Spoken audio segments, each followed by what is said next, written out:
first thing I wanted to do was go over, well, let me ask you this. How many Brads do you know? Like personally, I'm not talking about like celebrities like Brad Pitt or whatever. Like, how many Brads do you know? I was trying to think about that earlier. I was like, do I know any Brads? I mean, it has nothing to do with this. Well, I guess it does slightly. But I digress. How many celebrity or influencer Brads do you know?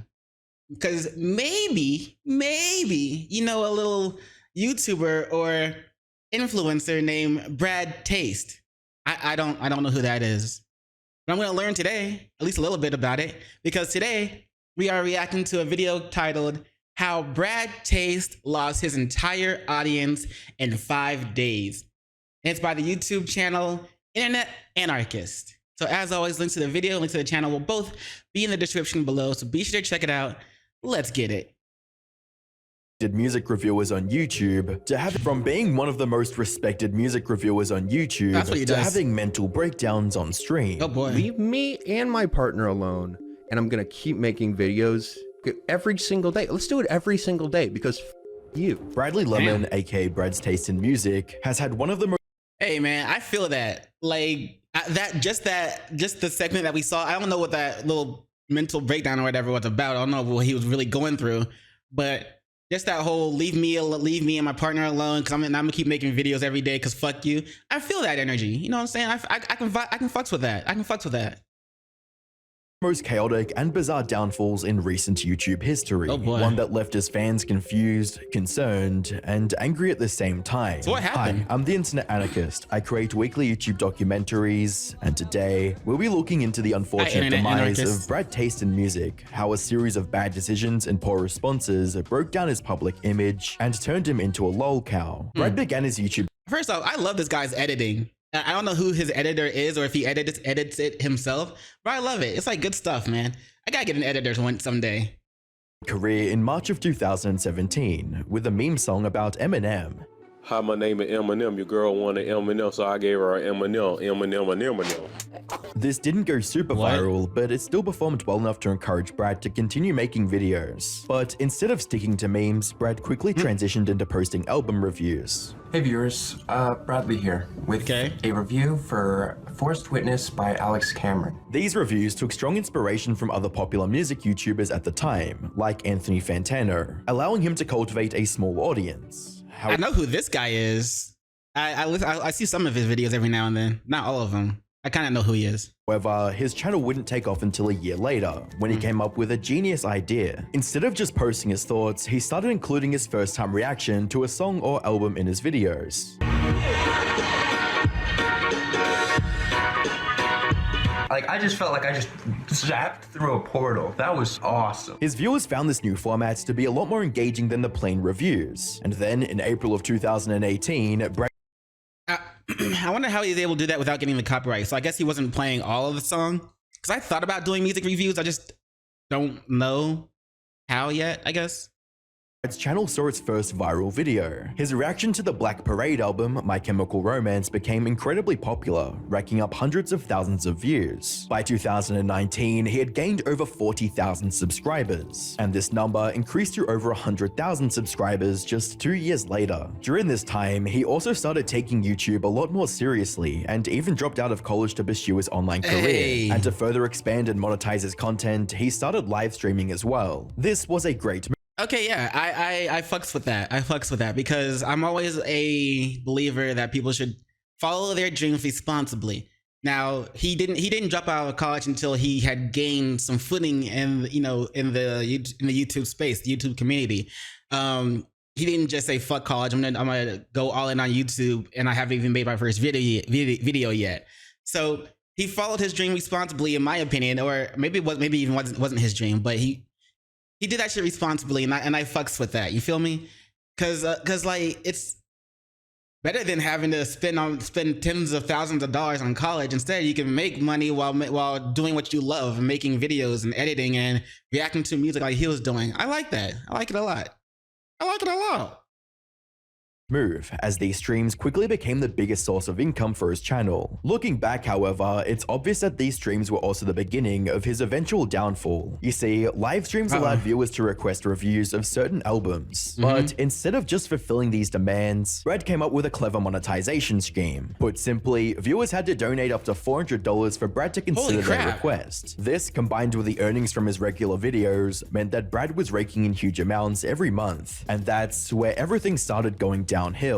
Bro, I mean, okay, let's be real. $400 to request him to do an album review, that's a little much. You feel me? $400 for a request for an album review. That's like, hey man, if y'all want me to react to a certain video on YouTube, y'all gotta pay me $200. You know what I'm saying? I ain't doing this shit for free no more. You know what I'm saying? Y'all gonna have to pony up that money, them Benjamins. You know what I'm saying? It's all about the Benjamins, baby. Yeah, that's a little much, yo. As time went on, viewers started noticing some odd behavior from Brad. He was streaming almost every day, being his usual self. But something felt off about his demeanor. The truth came out in January of 2022, when Brad uploaded a video titled, "I've been turning around my life." In this video, Brad came clean about his severe weed addiction and how sitting in front of a computer all day was ruining his mental health. I had a bad... Hold on, what? Weed addiction?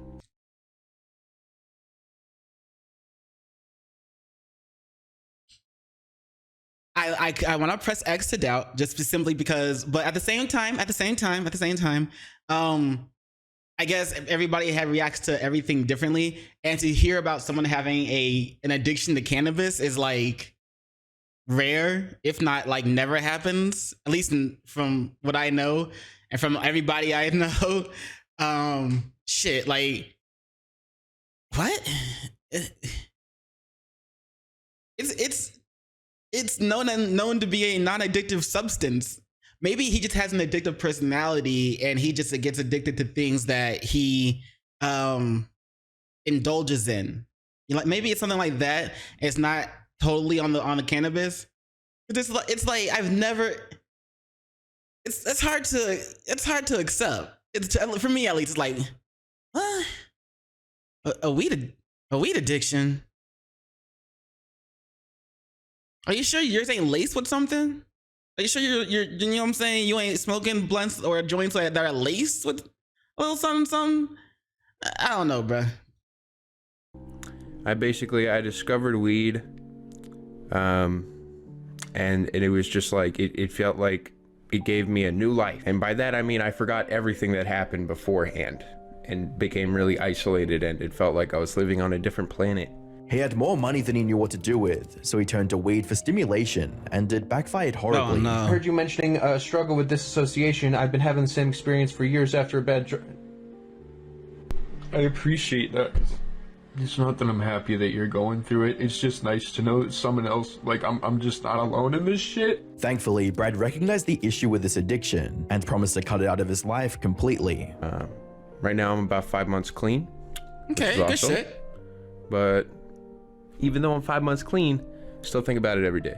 So, still got a long way to go. This connected deeply with many viewers who had similar struggles, with one comment stating, "As someone who has struggled with depression, anxiety, and hefty reliance on weed, these videos give me hope that I can turn it around. I'm glad you're doing better, Brad. Small steps lead to greater leaps." If left unchecked, this addiction would have completely ruined his life and career. Fortunately, he was making good progress and even posted update videos detailing his journey. During this time, Brad also started including more and more political commentary in his content.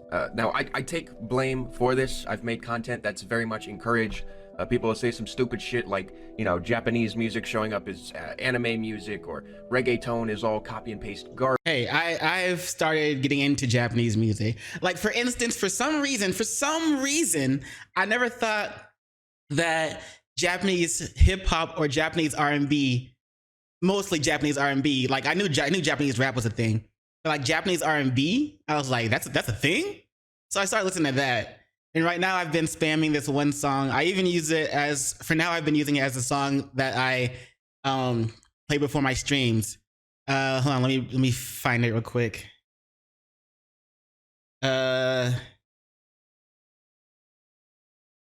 This. I've been listening to this guy, his Japanese R&B.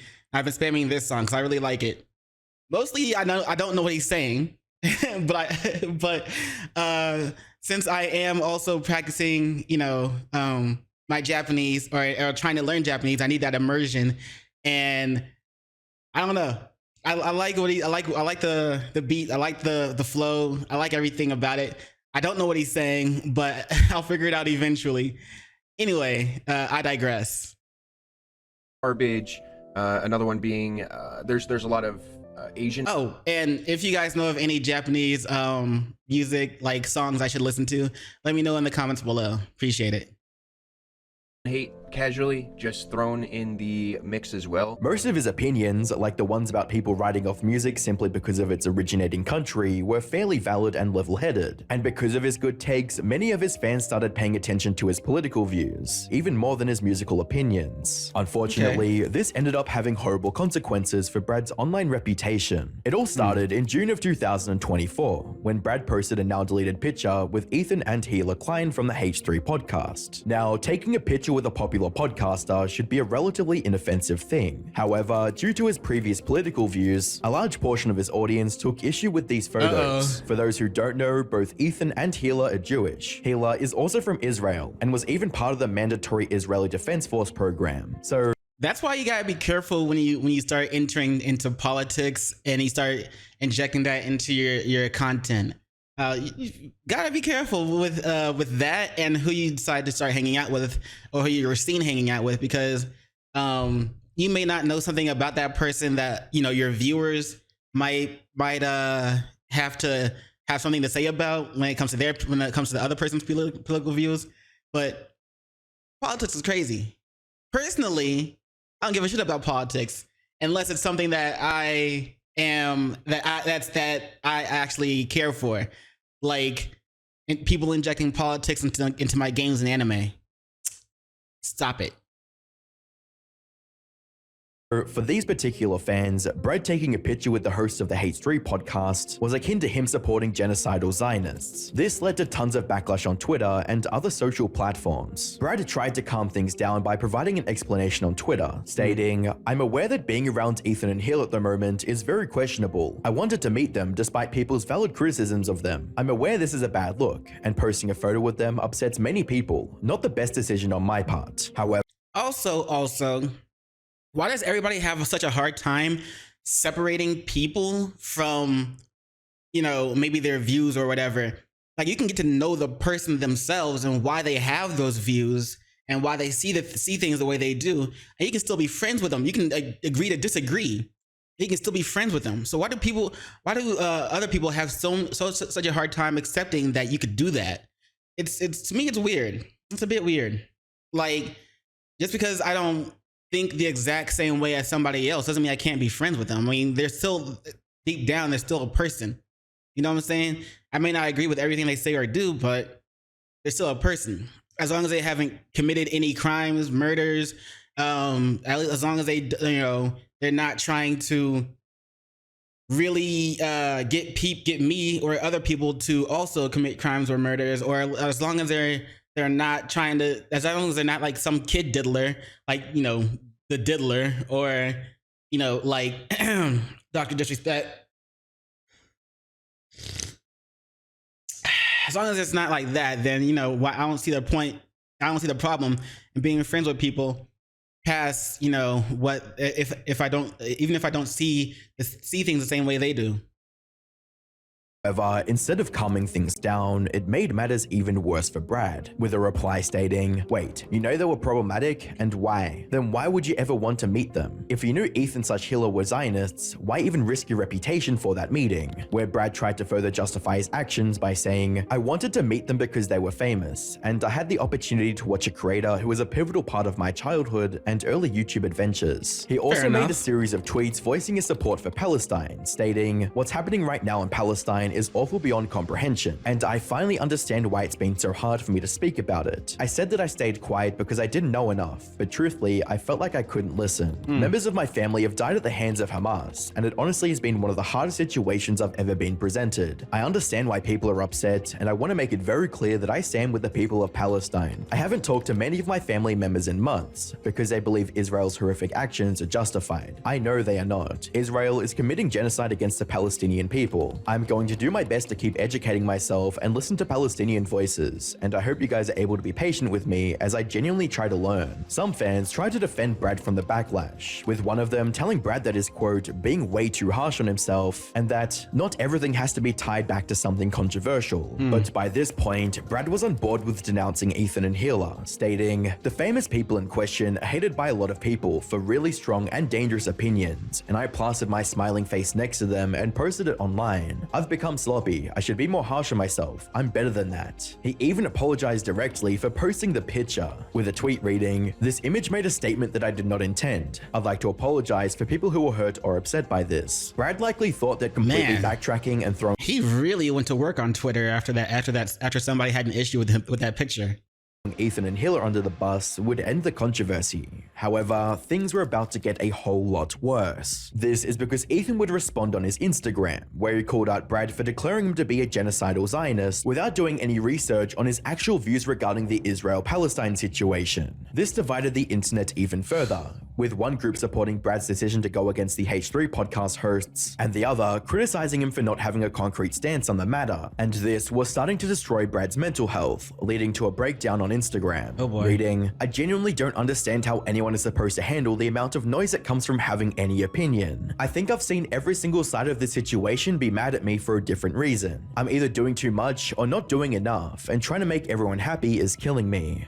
You know how I would handle it? Weed. no, but I'm not like addicted to that shit. So he should probably find some other healthy way to handle that.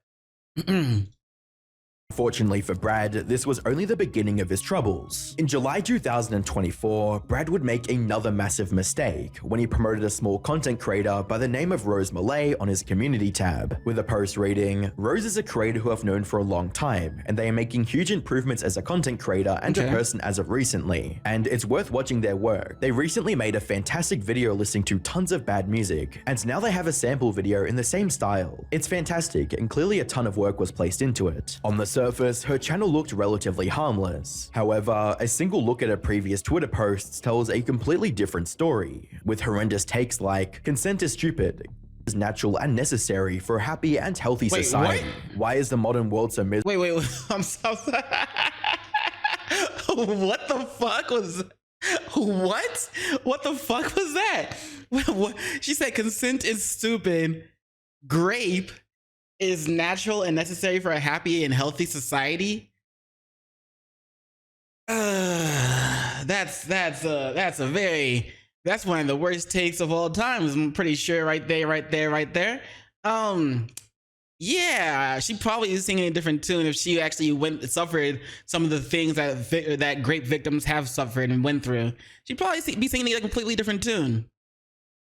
Miserable because they're treated as criminals instead of cherished for their masculinity. In another tweet, she even defended bestiality, claiming she doesn't know why it's illegal, with a tweet reading, I don't understand why it's illegal for a dog to lick my blank when gay men lick each other's blanks all the time, and it's perfectly legal. That's human on a human and not animal abuse. That's why. What? Who?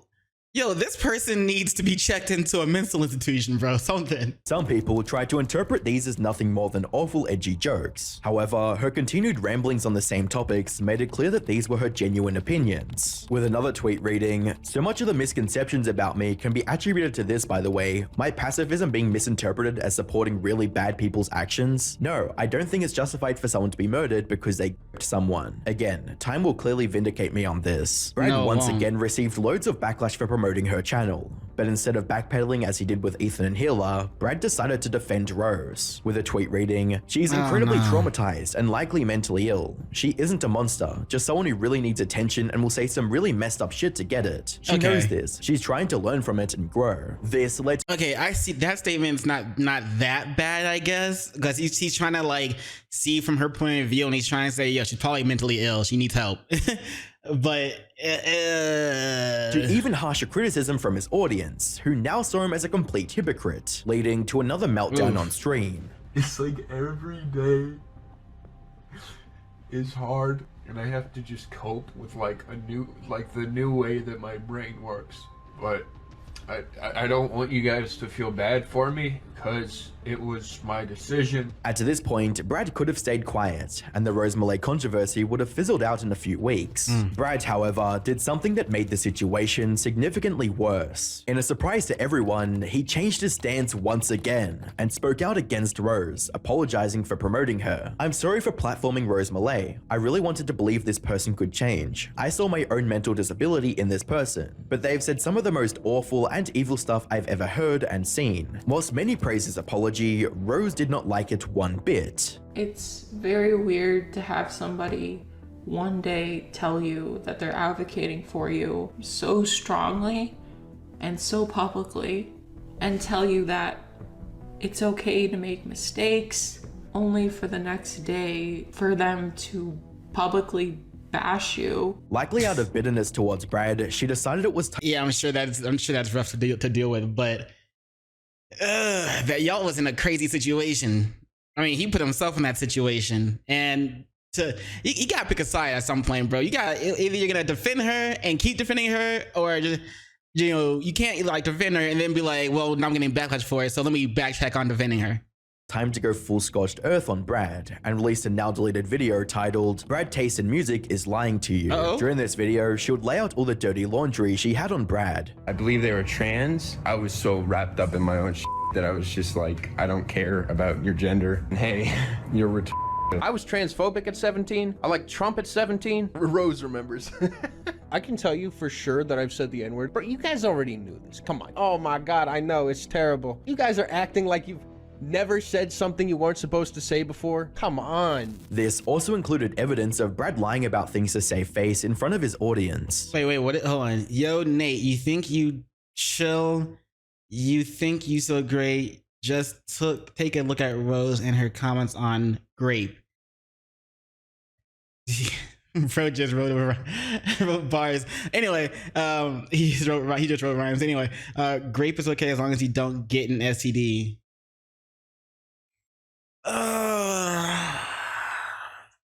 Why even get involved with that person? Like, I probably would have just cut ties with them. I was like, all right, that's your thoughts, huh? I wish you the best. I hope you you know, you recover from your mental illness. Bye. Brad claimed on both his Twitter and his community tab that he was not aware of my rape comments. That is a blatant lie. Here is a tweet from May of 2018 where he very clearly is responding to one of my comments about rape. And here is a second tweet. God damn, look at all those tabs open up there. Holy shit. I've had a lot of tabs open on my you know, Google and shit, but yo, that takes the cake. Whoa. Where he is very clearly responding to one of my comments about rape. Those tweets are both still up. So for him to say that he had no idea is just a blatant lie. She also revealed screenshots of him telling Rose that he doesn't care about what she posts, reading, "Nah, just be you. I don't care what you post. No one is even that petty about me following you. Those people before were just really toxic about it," where Rose ended the video with a striking reveal about Brad's true personality. My issue is that he is a hypocrite. What he believes privately is often very different from what he believes publicly. And he's even said in the past, the only real difference between me and him is that I say what I believe openly, whereas he is much more careful about his public image and often doesn't reveal his true belief. By this point, so what basically he does, as well, it seems like he does as a bunch of other YouTubers, content creators and streamers in general. They have a public face, and then they're that's not really them. Like it's them for the sake of you know, what they want their public to think is them, but it's not actually them, and they hide who they really are from the public. Okay, I mean that's what a lot of content creators do.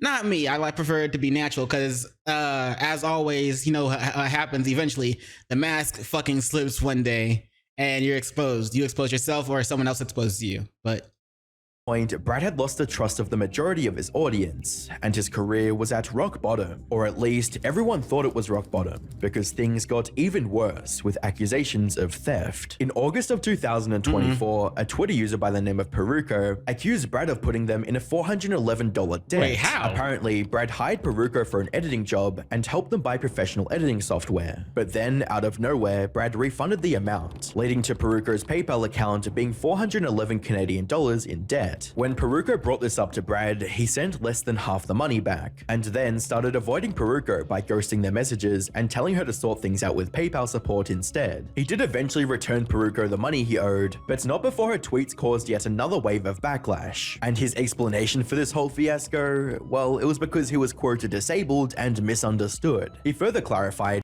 isn't he making a shit ton of money from all of his live streams and videos? And like, I mean, Mans was charging $400 for someone to request him to do an album review. Why didn't he just use that money? Why was he taking money from someone else? This must have been before he was making most of that money. But then he could have just paid him back as soon as he got the chance, instead of like going through all this shit. Because it seems like the way that Internet Anarchist is laying it out, it seems like this happened, you know, after the thing with Rose or whatever her name was. So by then he should have already had tons of money that it seems like it happened after his weed addiction as well. So he should have had a shit ton of money. So I don't know why he couldn't just get what he needed with his own money. I don't know, man. I don't know. Something about that seems off. That he refunded Peruko because his glasses were broken and he has poor reading comprehension. How the two things are related is a mystery. He even went live to address the situation, only to declare himself as the victim. I actually am a victim here. Oh boy. That's the crazy part. He actually said it. This is like the first time where I'm saying, hey, I'm actually being like horrifically mistreated online. I am actually being hurt by someone, like maliciously. After experiencing 3 major controversies, one after the other, Brad's mental health began spiraling out of control. A few days later, he went on stream, claiming that he was in a dire financial situation and needed his fans to donate $10,000. What happened to all that money he had? Financial help. Like, right now, I need enough money to support my family, and basically, I need enough money to last about a month, right? So in total, maybe about 10 grand. Unfortunately for Brad, the e-begging What happened to all the fucking money he had that he was making from his streams? What did he blow it on? would only turn even more of his own fans against him, with a tweet reading, "I despise this man on so many levels beyond his actual music taste, truly lolcow status," as well as, "Brad, get a job, loser." So when demanding $10,000 from his audience didn't work, Brad's mental state deteriorated even further, leading to this. I under no circumstance can listen to this album right now because I am not safe in my own home. This made everyone concerned about his safety, but his girlfriend Tina quickly assured everyone that they were both safe. Luckily, his latest mental breakdown on stream led to a happier ending, as on the 6th of September, Brad posted a video titled "Peace Out," in which he revealed that he is actually getting the help he needs. Bradley here, letting you know that I am going to rehab. Yep. About 2 months. It's rehab for what? Outpatient care, and I'm not going to be uploading. And his core fans absolutely loved this outcome, with a comment reading, "Brad, I've regained a lot of respect for you. To realize the problem is one thing, then to act on it is another. Best of luck. I have the faith you can succeed. Love you, man. Peace." But even this isn't the end of. But wait, what is he going to rehab for? We already saw that he was like, last time we saw was like 2 years clean from cannabis. What did he start indulging in? What rehab for what? Brad's story. since despite claiming that he's taking a step back from content creation, he resumed uploading videos a week later. Though from the look of things, he's still continuing rehab, which is ultimately a good thing. Unfortunately, a few days later, his girlfriend hinted on Twitter that she had broken up with Brad, which, as a commenter on Reddit points out, is likely a good thing for both of them, with a comment reading, "Honestly, good for them both, especially Tina. Like someone else said, there's only so much she can do for him. Hopefully, he does not go on a Twitter rant in the upcoming minutes/hours. So here's to hoping he completes rehab, takes time for his mental health, and returns to a better man. Brad's situation could be worse, like Ouija Pie's situation, how he ruined his career with one video." So I'm guessing he relapsed on cannabis or something, or maybe he got into something worse than cannabis, like one actual hard drug. Maybe that's where all of his money went or something. I don't know, but maybe I missed it. I don't think Anarchist said what he actually started indulging in after that and what he needed rehab for. But hey, whatever. I hope the guy is able to bounce back and does good. Does like it looks like a lot of people liked him when he first started blowing up. So hopefully he can return to those roots or something. And I don't know, wish him the best, and hopefully the rehab works for him. I don't know what substance he's on, he's abusing, but hopefully he's able to get off of that stuff. But yeah, that's another lesson in what not to do, or how not to lose your audience in 5 days, apparently. But anyway, that's it for this video. As always, links to Internet Anarchist and the video itself will both be in the channel below. So be sure to visit Internet Anarchist, and while you're there, don't forget to do those 3 things I like to ask you to do, and like, comment, and subscribe. And don't forget to hit the notification bell for more videos. Yeah. And you know what to do after that, in case I don't see you. Good morning, good afternoon, good evening, and good night. Peace, and much love to you.